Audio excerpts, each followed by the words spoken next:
Hey guys, I'm back from Cornwall and I've popped to the woods to do some woodland management and collect some firewood. So I've been out with the chainsaw this morning and collecting a few bits. I brought a pack in case I fancied some lunch, and I do. So I've got a pretty cool tool to show you, which I've been using out and about today, and I think I'll make a little video on it for you. I've also brought a couple of things that I was given by the kids that I taught at my school that I've just finished at. So I'm going to show you those, and obviously I've just brought ones that I think you'll be interested in, but some of them are really sweet and I thought I'd show you. So yeah, we're going to have a spot of lunch, we're going to show you an awesome historical tool that I've restored, and we're just going to have a nice time in the woods relaxing and showing you a few cool things I was given. So without further ado, while I'm near the car, because I want to put this thing near the field, let me show you the first of these little sweet things that I wanted to share with you. So no, it's not the chainsaw, I wasn't given that, but this is a little birdhouse that I was given by one of the children. So yeah, one of the children that I did my Viking day with and some of my outdoor lessons at school knew that I had a woods, because I mentioned that I was a woodsman and I spent a lot of time outdoors, and that I go to the woods at the weekend to look after my woods. And so, bless her, when I said I was leaving, she went out and got me this, which is a little birdhouse, and there's a really sweet little note inside, which I'm just going to get out, and I'll just show you. And I'll read it to you. It says, "Put me in the forest to keep the birds safe." And I just found that really sweet. It made my last day at the school really, really cute, because I had these little gifts that the kids had obviously really thought about. So yeah, I'm going to put this somewhere really special in the woods, near the field where we have a lot of birds, and in a tree. And yeah, use it as the kid wanted, to keep the birds safe. So join me as I go and put this up. I just thought it was really sweet and really thoughtful of them. And it's going to be a home for some birds, hopefully. So yeah, let's go pop it up.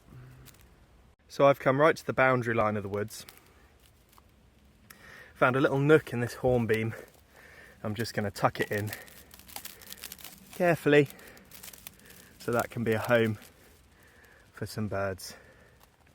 Looks really cool.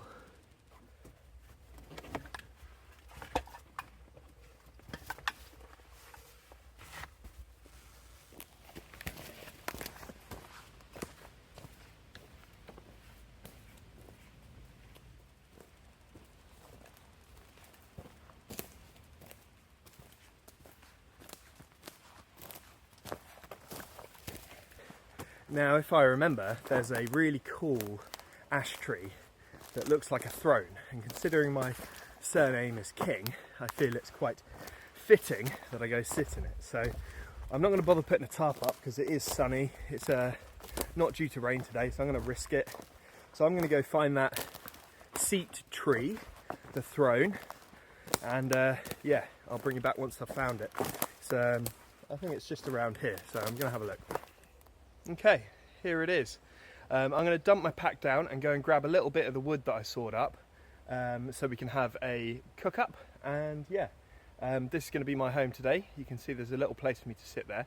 I'm going to grab some wood and then get myself settled, bring you back once I am in the zone, all ready to go.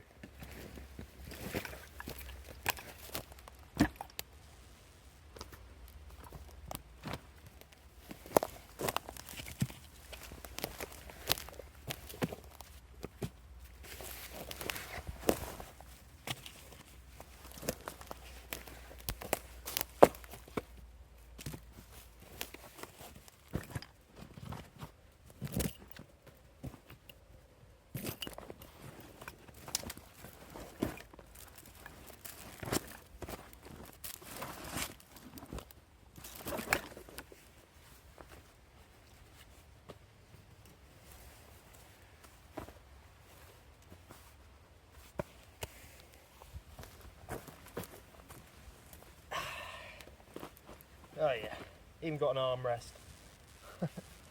Find the most comfortable spot. It might be in this dip. Oh yeah, that's quite nice. Quite good. Up on the ridge. Oh yeah, no, that's more comfy. Nice. Doesn't have as much back support though, So I've got two options. I just need to take that little nodule of ash away. But yeah, I've got two options. Got a backrest here for lazy boy reclining. Try not to lean too much on the dead one. That could be a bit funny and embarrassing. Or I've got the one without the bench support that is perfectly contoured to fit the larger man. So yeah, I want to show you something really cool today, a tool which I'm actually so excited to show you. I was going to show you in Cornwall. I said I was going to film a couple of videos. I only managed to film one, okay, but it just didn't happen. Emma Kate managed to come down for a couple of days, so we ended up just having a holiday really. So it was just nice to put the camera away and focus on relaxing.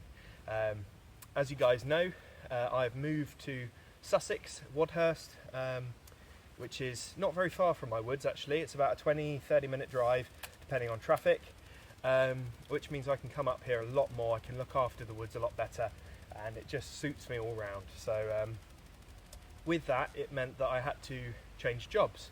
So it's been really mental recently because I've been applying to jobs, going to interviews, looking around, trying to get something that will suit my weekend courses and lifestyle and still be in education and maybe have a bit of an outdoors element as well. So yeah, today is actually a bit of a sort of celebration for me really, because I have actually got a job for September now. I've left my previous school, which I absolutely loved. I loved my school and I loved the kids. They were all really good, intelligent children, and it was just a nice place to work. So I'm hoping I'll have the same experience in my new job, and that I'll love it, and that I'll be able to come up here a little bit more as well. So yeah, it's really exciting times. A new house. I finally managed to move in properly, because I know I did the moving house video a while back, but I haven't actually lived there since that video, because I still had to get to my job in London. I still had to get to my school.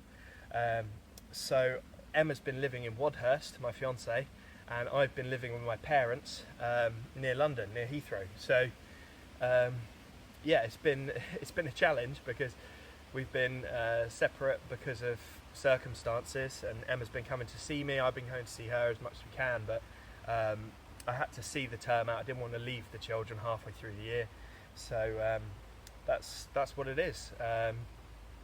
I've now finished there and I can move in properly. So yesterday I was unpacking a lot of my outdoor stuff, which is why I chucked in a load of stuff in the car in case I fancy coming up there today. So yeah, to sort of celebrate by coming to the woods. So I am finally moved in. I now live in Sussex officially. I have a job starting in September. It's all going according to plan. So touch wood, keep your fingers crossed for me. Everything is hunky-dory, but I seem to be sorted. It's been a road to get here, but it's going to be worth it. So anyway, I was going to show you this axe in Cornwall. That was a huge tangent, so I do apologise for that. I was going to show you this axe, this tool in Cornwall, because I was so excited about it, but I didn't get round to it. If you do follow me on Instagram, you will have seen it, okay, but you won't have seen what it can do. So I'm really excited to show you. So without further ado, I'm going to get that out and we're going to have a little play with a very cool vintage tool. Okay, so the tool that's got me very excited is this. And originals wouldn't have looked like this. I've done a lot of work, a lot of restoration in this, and it does not look at all how they would have originally looked or how it looked when I found it. Because when I found this, it was just a hunk of rust. I mean, when I say a hunk of rust, I mean it was in the scrap heap. I actually found this at the dump, me and my dad, and we rescued it, and it was due for destruction because it was just beyond rusted. It was pitted. I've had to remove so much material to get down to actual bare metal, but this thing is an ARPAX, an ARPAX, an ARP axe basically, and the and a lot of acronyms, and the ARP stands for either Air Raid Patrol or Air Raid Precautions. Now I've read a lot of sources on this, different sources, and people disagree over which one's correct. I'm sure there is a right and wrong answer, but from what I've read, Some people refer to this as the Air Raid Patrol Axe. Other people say this belonged to the Air Raid Precautions sort of unit that was created. So either Air Raid Patrol or Air Raid Precautions, take your choice of names. But yeah, ARPAX, and this was made by a company called Chillington Tool, and they finally got their patent in 1939. And if you're a history buff, you know that coincides with the Second World War. So this is a very historical tool, and it's actually had a very specific design function in mind. This was designed to rescue people, okay, so it's like a fire and rescue axe, but in the context of the Second World War, this was used and designed to be used in an air raid. So when planes would come over and bomb cities, okay, the Home Guard or the Air Raid Patrols would use one of these to help cut away debris, to pry open doors, to chop down broken frames, things like that, to rescue people. So the design function of this axe was for the Second World War, okay, to rescue people from bombed out houses. And as a result, it has some very cool features. It's got a very, very thick tang or spine, and it's full tang. You can see the tang runs all the way through the handle. So it makes it very, very strong. Even with me removing all the pitting and the rust, you can still see there's some cool like patina and pitting, and I've gun blued it, which is why it's got that nice colour. It's very, very, very sturdy and very strong because it's designed for prying. It's designed for rescuing people in the most dire of situations. And being a bit of a history nerd, I love the association with World War II.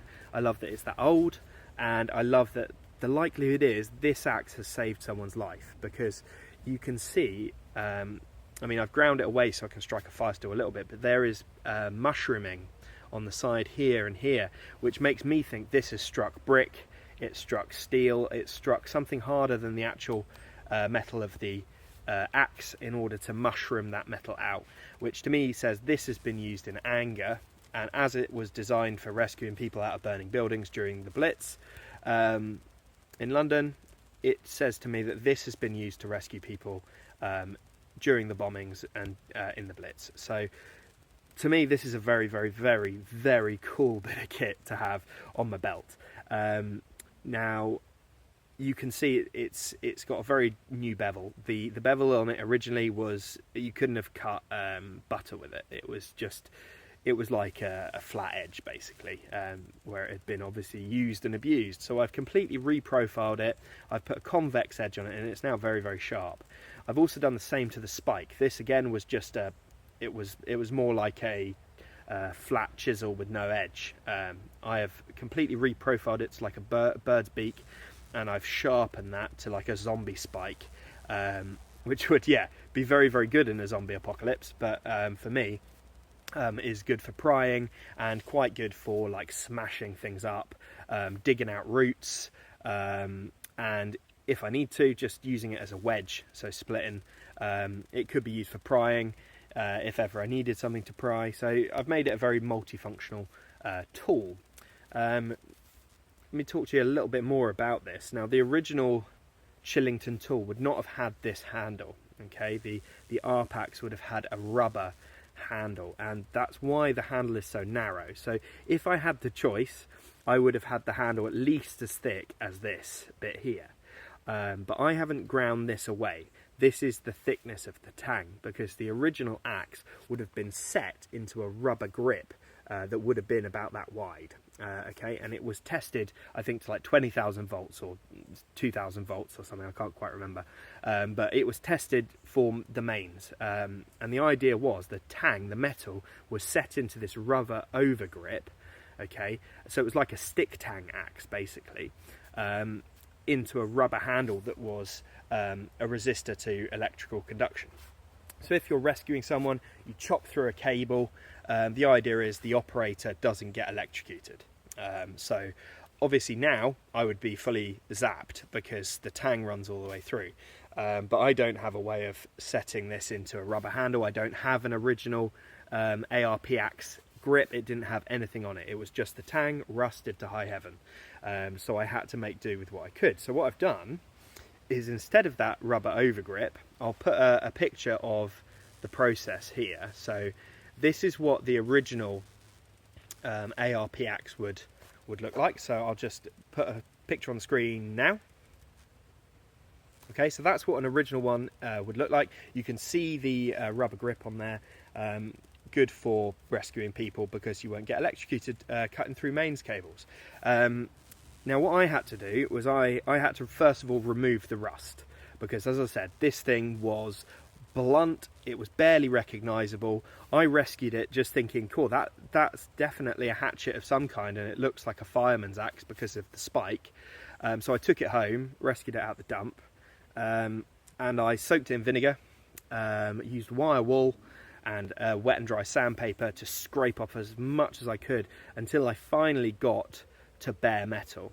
And then what I did is I blued the whole thing, okay, and that way it's protected from rust. So I've then reprofiled completely the grip, okay, not the grip, sorry, the edge, so that it is more suited for use as a splitter or a kindling maker. Basically, I've reprofiled it for what I'm going to use it for, which isn't rescuing people from buildings, hopefully. It's splitting wood. And then I completely reshaped the head here and made that sharp. I've also added a 90-degree spine in a couple of places. There's 90 degrees here, here, and here. So there's 3 places I can strike a fire steel with it. And then I had the job of handling it. Now I had this very thin tang, so there wasn't really much options for what I could do. I could have rooted out a piece of wood and had it as a stick tang in a piece of wood. But to be honest, I didn't fancy that. I wanted something full tang. So what I did is I've cleaned up the tang and I've pinned it. These are actually just 9-inch nails that I've made into pins. And I epoxied on some pieces of oak. So this is solid English oak, because I thought that was quite fitting for an English axe that's been used in the war. We have some old English oak, and I've epoxied that on and pinned it and epoxied the pins in and then shaped it. So I have basically done knife making on this. And yeah, I've made it really smooth, it's comfortable. It is a bit thin because of the thickness of the tang. Again, as I said, this was supposed to be set into something, which it's not. But I've made it wider this way, so I still have a decent grip. Now, if I was to use this all day, I'd probably end up with a blister. I'd get hot spots because the handle is a bit thin for my big hands, okay? But working with what I've got and what I have made the handle as comfortable as I can. And I can work with this. I've used this a lot now. You can see that the handle's already stained. That's from sweat from use. So I know it works. And yeah, it's a really, really versatile tool. The fact that I've bothered to restore it and go to that length to save this piece of history and get it, give it a new lease of life, get it working again in the forest, I think is really special. And I'm kind of in love with it, if I'm honest. So what we're going to do now is I'm going to show you a few photos of the process of me actually doing the restoration. So I'm going to put those up on the screen with some music for you now.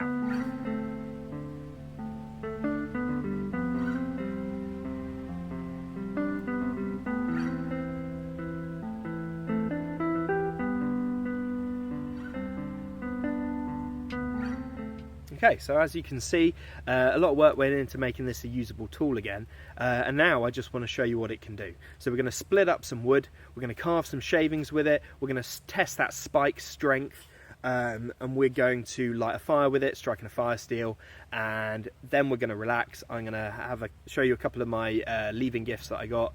I have a cigar today because I was planning on just coming up here, doing some sawing and maybe getting a spot of lunch, so I chucked it in case I felt like celebrating. And I may even have my hip flask, so I'll have to dig that out and we can have a little celebration.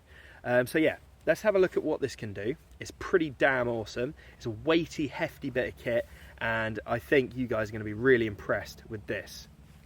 Now obviously I don't have a sheath for this. The original Chillington Tool ARPAX would have had like a leather carrying pouch, leather or canvas carrying pouch. I think you could either wear it on your belt or over your back. I didn't have that, okay, so what I've done is I've just improvised a very quick sheath. I've cut a little slot into a piece of wood, I've put some bungee on it, and then I've hollowed out an antler for the spike. Now this is a work in progress.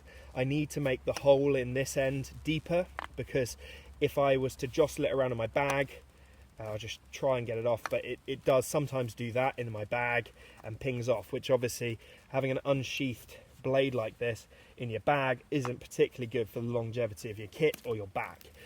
So I am going to make that slot that's in there, I'll just take it off, deeper so it doesn't pop out. But other than that, this is a pretty good solution. My bit of hollowed out antler just goes on the spike, makes that end safe, and this piece of wood protects the edge. And it does work. I mean, once it's on there, it's not going to cut me. It's just if it manages to get knocked by something in my bag, it can ping off. But that's my current solution for protecting the edge, and I do think it works. I think it's pretty cool. But if you do it, make sure you go deep enough on this end and this end that it doesn't pop off easily, because this one does pop off sometimes.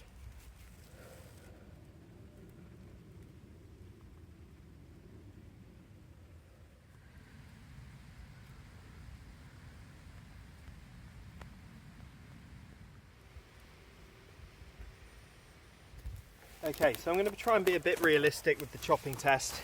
It's a small hatchet, it's more like a tomahawk than anything else, so I'm going to use it for no more than sort of arm thickness pieces in terms of chopping. If I have a saw, it's more than capable of chopping bigger bits, but let's just have a go.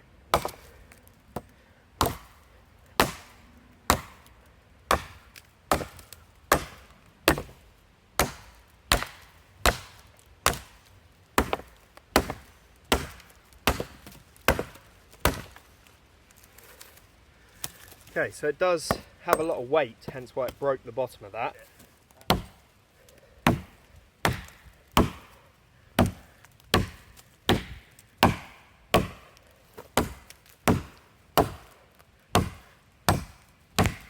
Centre of that's alright.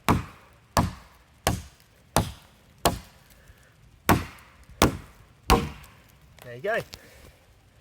So it could fell a tree, it could chop up a tree if need be. You just have to select something about wrist thick. This is slightly bigger, but the outside of it is punky. The only hardwood is from about that far in. This outer layer is just punk. So yeah, I mean, it's a good test for it. Doesn't find it difficult at all, and it's pretty quick. So you can use it for felling small trees. You can use it for bucking up small limbs.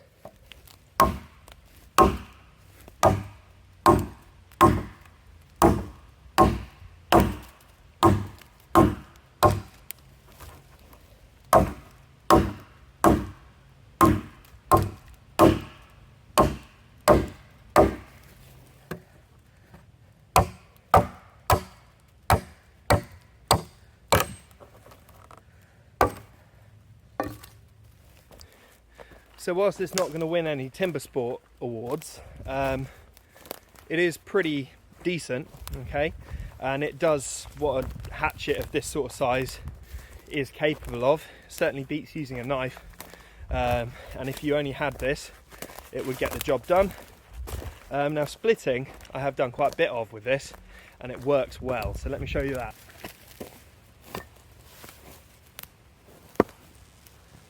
Okay, so here's a little bit of ash I bucked up earlier, so let's just give it a whack and see what happens.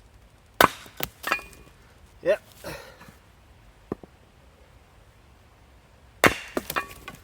As you can see, for its size, it's quite mighty, and that edge I've put on it does work pretty well.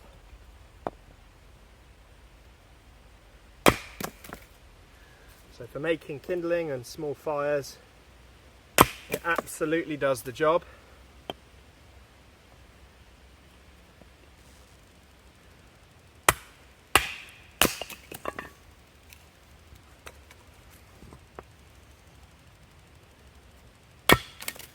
And yeah, it pings the wood apart. It's great.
Okay, so it gets full marks on its chopping ability in terms of splitting for its size and weight, obviously. I mean, it's quite a hefty thing, but its pack size is tiny.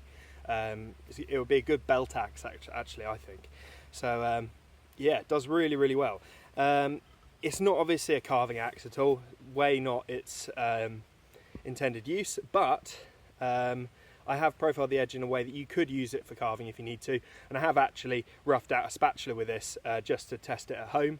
I think I've got that spatula with me actually, but yes, let's just take off a little bit of material off this seasoned ash just to show you could do it if you need to. One thing you always have to remember with this thing though is you have a sharp point, so if you're bringing it back, make sure you bring it over your head, not to your face, because you wouldn't want that in your head. That would be night night, I think. So just be aware. The same thing with sticking it in a stump.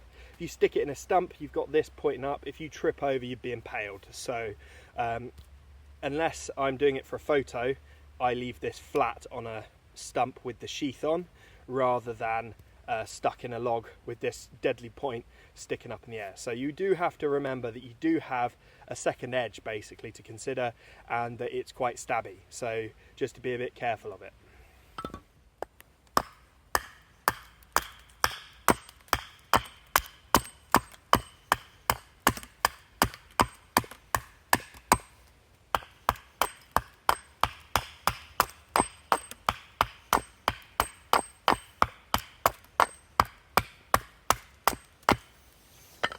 So as you can see, you can remove quite a bit of material quite quickly with it. So if you needed to carve something like a utensil or a pot hanger or whatever, or a tent peg, and you need to put a point on something, you could easily do that and it would work great. Just see what the spike does to this. There you go, straight away split that in half. Have a go with the spike on this, see if what happens. This is a test for me to see. There you go, split that as well. Pretty cool. So yeah, lethal thing.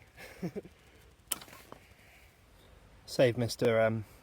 Woodlouse. While we're just testing the spike, let me just shove it into this log and just show you how strong it is. So I really think you'd struggle to break that.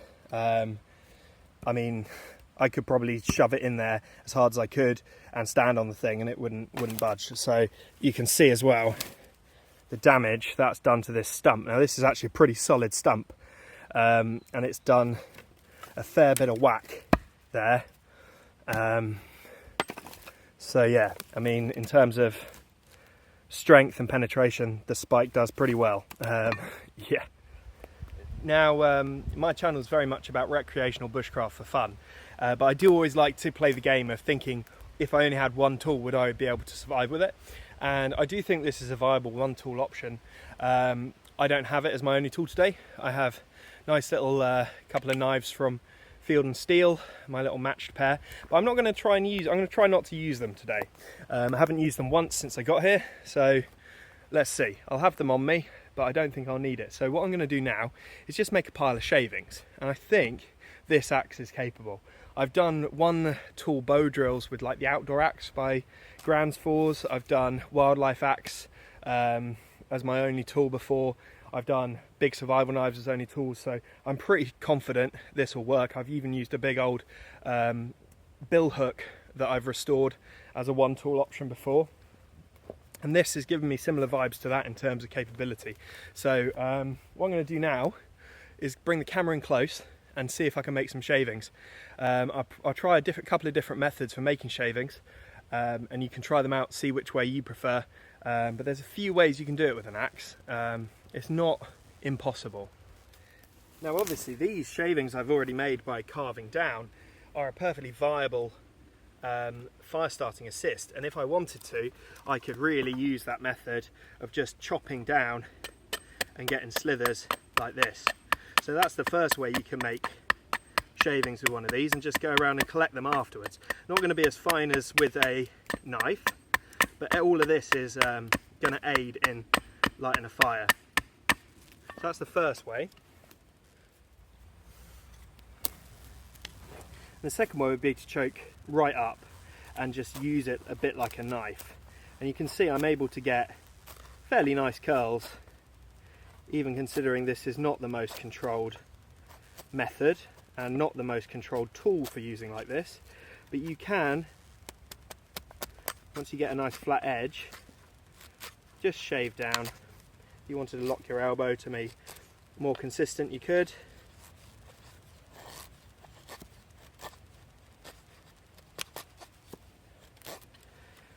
You could just use it like a knife and take shavings like that, and it's more than sharp enough to do that with an axe if you've maintained it properly. And even in that short time, I've got a small pile of shavings. It wouldn't take me long to build up a handful or 2 handfuls of those. So the next method involves using your knee as a brace. So I've got a smaller piece of wood here, but what I'm going to do effectively is lock my arm. Now I can't do it there like I would with a normal axe because the spike's going to go in my leg. But if I just lock it on top of my knee and then pull the wood instead of the axe, I have a much more controlled way of making shavings. You can see there I'm getting some lovely curls. Now this is a piece of poplar that I've just picked up off the floor, so it's nothing fancy. Poplar is a nice wood to work with, which is why I chose it. But you can see there, got a nice collection of curls that would work. So they're all viable methods. My favourite though is to take the axe and drop it down onto the stump like that, so the little heel of the axe sticks in the log. I then press down on top of it so it's locked in, and I use it as a sort of vice, and then I just pull the stick like that, and I'm making shavings, making curls. And this is the quickest, most efficient way in my opinion that I've found of using an axe to make curls. I'll bring the camera around the other side so you can see what's happening.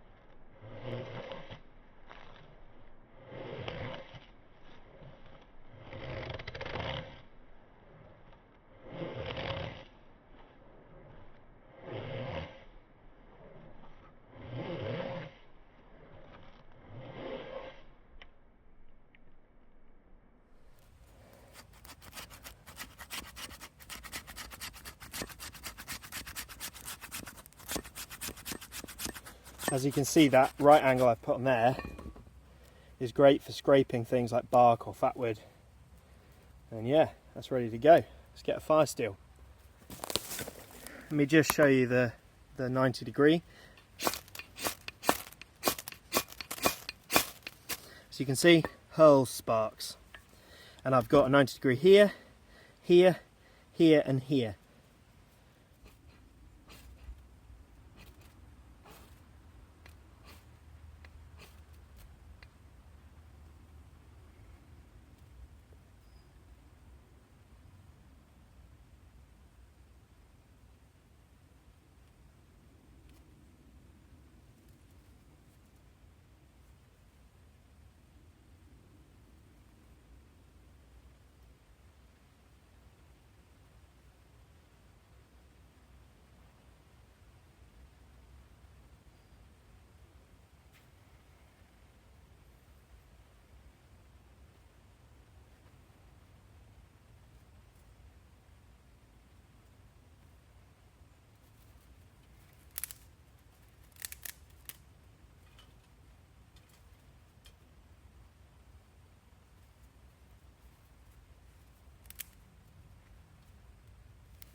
Well guys, the fire's lit and I've had a good play with this. Hopefully you guys have seen its versatility. I think it's a very capable tool and I think it's very cool, the history the fact that it might have saved people during the Second World War. I think it's pretty awesome. So yeah, that's about it for the ARPAX. You'll definitely see this around. It's probably going to become a belt axe I use fairly commonly, just because of its sheer splitting ability and the fact that it's got some history and the fact that it looks cool. I mean, I haven't tried throwing it at a dead tree, maybe I should, but yeah, certainly not going to break. So hopefully you've enjoyed seeing that. My little camp spot's looking gorgeous there. So what I'm going to do is I'm going to get a hot drink on and some lunch, and then probably relax with a cigar, and yeah, just maybe do a bit more woodland management before heading back this evening. Anyway, that's the ARPAX by Chillington Tool. Very, very cool World War II bit of kit. Restored, as I said, it would have had a rubber handle, but I've put an English oak handle on there. And yeah, I think this video proves that you can take a tool that costs you nothing, that is someone else's junk, and as I said, I found it in the dump, and you can restore it and turn it into a very viable, very powerful woods tool. So this is all about getting rid of snobbery. I mean, I collect axes. I have a lot of Groundsfoots and posh tools because it's my hobby. I collect them. But I would be just as happy with a tool like this that has cost me no money at all, that I've rescued from a skip and restored, that's got a bit of history and a bit of character to it. And as you can see, you can bushcraft with this. So if you find an old hatchet, a Kent pattern, or an old Elwell, or whatever you find in the dump, I've found loads of amazing axe heads at the dump. Sometimes you give the dump lady 50p and she lets you take away a rusty axe head, restore it, put it on a handle. You got yourself a really good tool that will last a lifetime. So my little consumer advice today is look out for vintage finds at the dump, because you never know what might turn up. I got this awesome tool for no money at all, and I've saved a bit of history in the process. So that's my consumer advice today, is go looking at your dump for old tools that people don't know what they have, and restore them, get them working again, give them a new lease of life.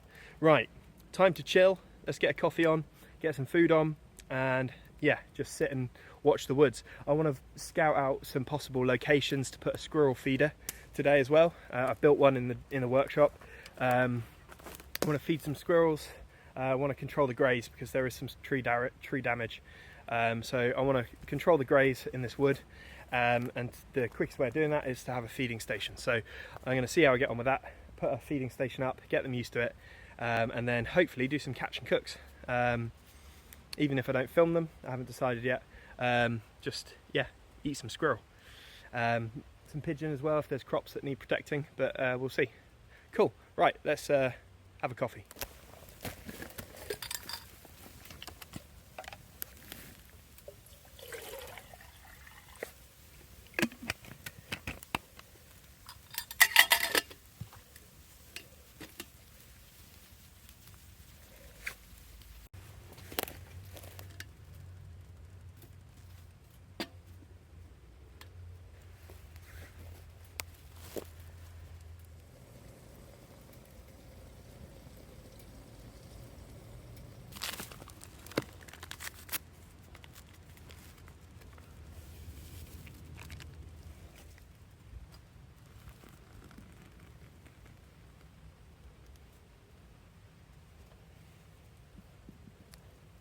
Cheers everyone.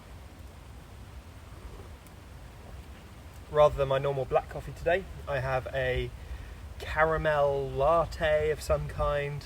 I mean, it's coffee. It's got a bit of sweetness today, it's nice.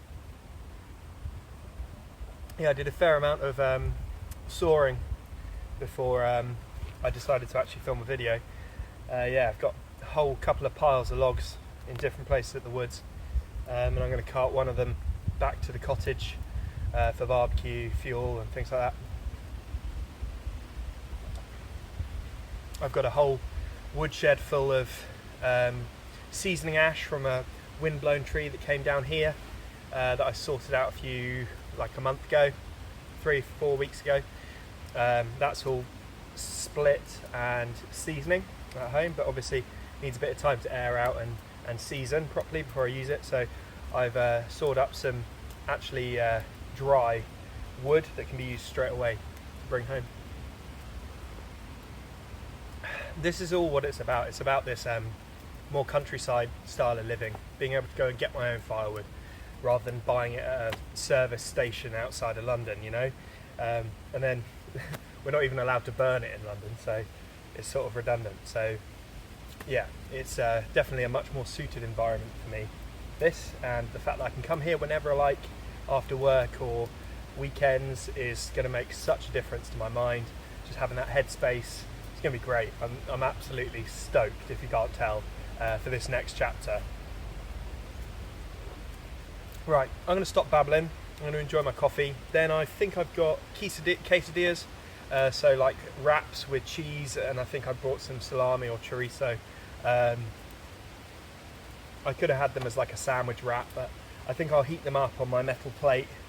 I don't have a normal frying pan, so I'll just use my plate, Life Venture titanium plate. I've had this since I very first got into bushcraft, which is why it's all warped and things from cooking bannock and stuff. So I'm going to drink my coffee and then start making my lunch.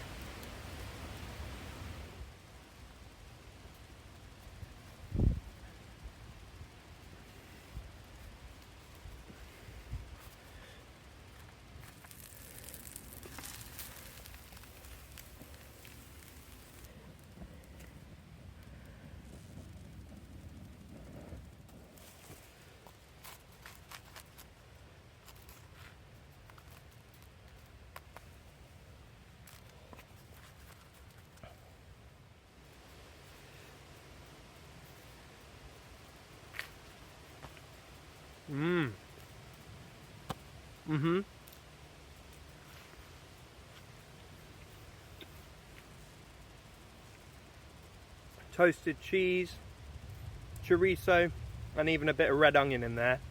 Absolutely divine.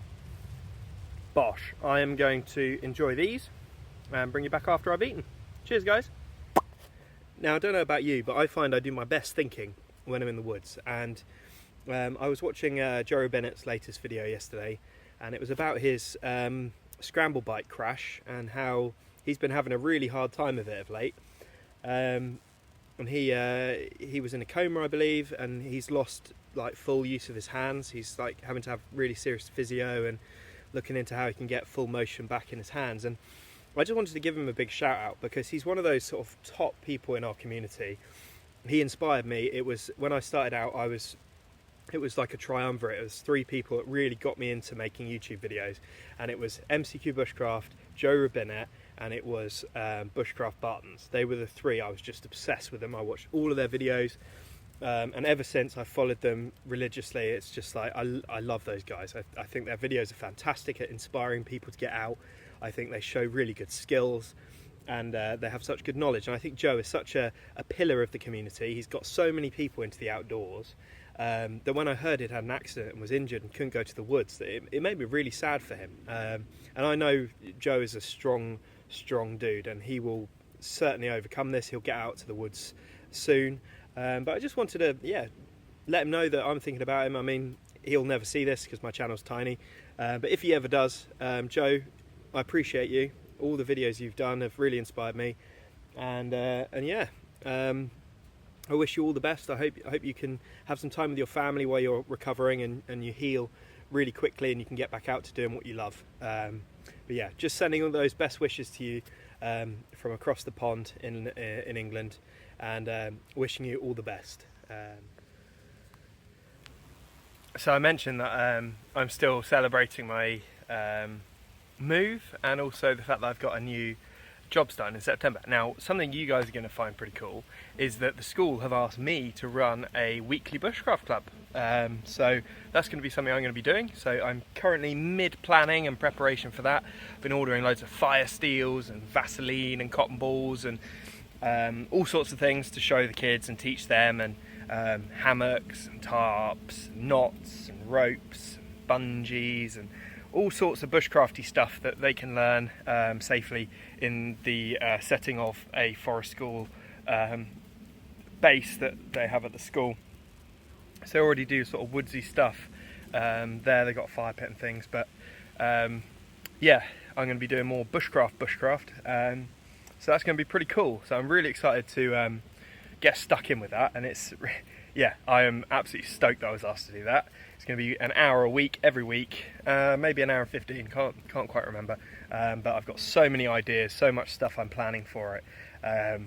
And yeah, I just really hope I can inspire a couple of kids to get into it, because it's such a great hobby. It's so much fun, it's so relaxing, it's so good for the mind, and it prepares you. It gives you sort of fortitude. It toughens you up a little bit because you're exposed to the elements. You have to think about looking after yourself as well, so it's good for independence. Certainly improved my independence over the years. Good for your confidence, all that sort of thing. So I'm really excited to bring that to a school setting, and so I'll keep you guys informed how it's going, but I've got planning and risk assessing to do first before I do any of the fun stuff. So I'll be doing that over the summer in between coming here and trying out ideas and lesson plans and seeing everything works in practice. So yeah, really exciting times, really cool, and I'm stoked. I'm really excited. So here are two other pretty cool leaving presents I got. The candle was made by a kid I worked really well with all year, worked very closely with the girl, and she made me a whole stack of these beeswax candles, and she did them in woodland colours for me, which I thought was really sweet. And yeah, she's taken time to make them with a little candle kit, so I was really chuffed with them. So I'm going to light one of them up in a minute in the woods just to have a bit of ambiance. And then the other thing was given to me by one of my colleagues, and it's a custom hit flask with my initials on, an arrow, and then a quote from Wind in the Willows, which is a book we study in year 6, that says, "Take the adventure, heed the call, now ere the moment passes." And I think that is a motto to live by. You got to take the adventure. Listen to what your body wants. If it wants to go to the woods, go to the woods. And yeah, heed the call, take the adventure, head to the woods. So I thought they were two really, really cool little presents. So I'm going to light up my candle now, and then maybe have a bit of whiskey with a cigar.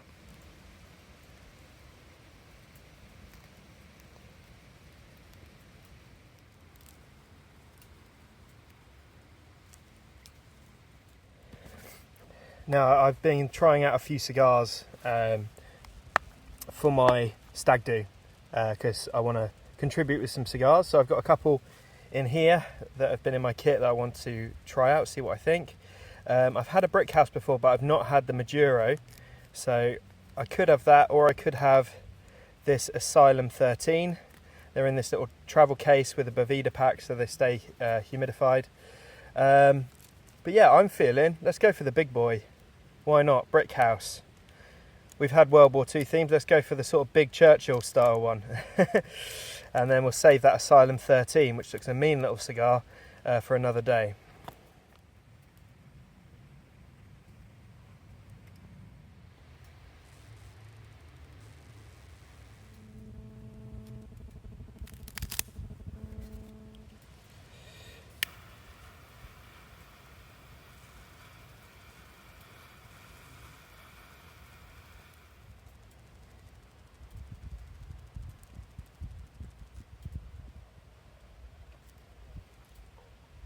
Oh, that has some serious flavour. That is lovely. Now, I do not have cigars very often. Cigars for me are a huge treat. I love my pipe, and it's a lot more affordable. Having a pipe with tobacco, like this cigar probably costs the same as a tin of my tobacco that I have normally. So I do not have these very often. But when I have them, it's a real treat, and I really appreciate them. I savour them, I smell it, I feel like roll it through my fingers. I just really appreciate the whole art of it. Like, it's just leaves wrapped together. It's amazing, and the amount of flavour you get, it's really a cool thing. And like, I see my premium sort of tobacco interest as a separate hobby. I love my pipes, and I'm 100% a piper over a cigar guy. But when I can get my hands on a good stick, it's a good day. So I'm going to have this with my whiskey.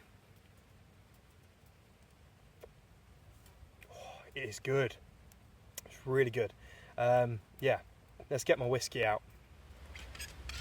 So in the flask, I've got some 10-year Ardbeg that I was also given by my colleagues and friends. So yeah, this is going to be a really good match. We've got a nice peaty whiskey, and we've got a nice strong, I think it's a medium-bodied cigar, but a nice Maduro with some single malt. So cheers guys.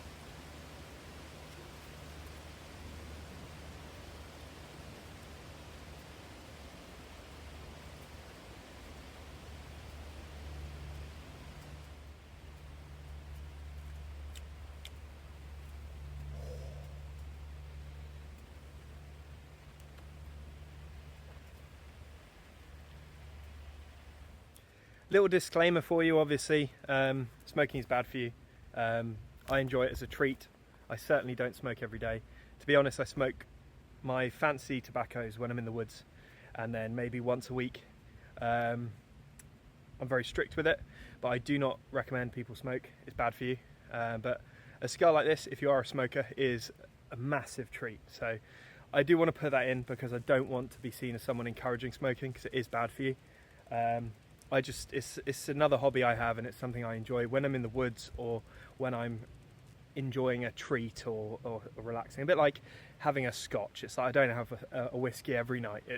It's a treat when I have it. So just want to put that out there because I know some people are really anti-smoking, and I don't want to encourage other people to take it up because it is bad for you and it is addictive. So just wanted to throw that out there because I've not actually mentioned that in my videos before, and as I've been really chatty today, I think it's because I'm on summer holidays, may as well put it in now. With that guys, I've got my candle burning down there. I'm going to sit and watch the canopy and just enjoy the solitude, really. Like, there's nothing I like more than spending time with the people I love, my family, Emma, my friends, but sometimes it's really nice just to come out by yourself and to just be one with your thoughts, have a bit of time to just process things, and just be quiet sometimes. I mean, I know I've been chatting to you guys like a million miles an hour, but in between turning the camera on and off, I just sit there in silence, and sometimes there's a gap of like half an hour between me switching the camera on, and in that time I'm just enjoying the peace. I'm listening to the birds, I'm watching the trees sway above, and it's so good for you. So yeah, if you enjoyed this video, please drop a like on it, please subscribe. I'm going to be releasing some more videos over the course of this summer, and yeah, I've loved it. I've had such a great day. I'm going to drive home a bit later, pick up some dinner and stuff on the way back, but I do hope you've enjoyed it, and stay tuned for my next adventure. If you go to the dump, try and find yourself a vintage axe to restore. It's a great project, and then bring it out to the woods with you. Anyway, thanks for watching everyone, stay safe, and I'll see you in the next one.